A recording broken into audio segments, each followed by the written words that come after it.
Once again, this is Akhil Suttar here using Ustream.tv and my USB PC webcam and Realtek audio source for recording this small video clip.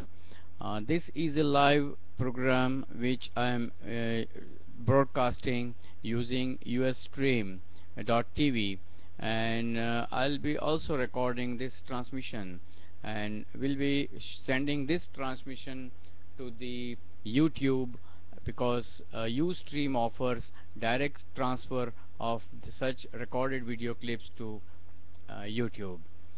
I am trying this and I'll be working out whether this can really work. હું જો આ પ્રકારના પ્રયોગમાં સફળ થઈશ તો મને એવું લાગે છે કે હું ગુજરાતી ભાષાની અંદર કેટલાક લાઈવ વિડીયો પ્રોગ્રામ્સને લોકોને માટે તૈયાર કરી શકું ખરો.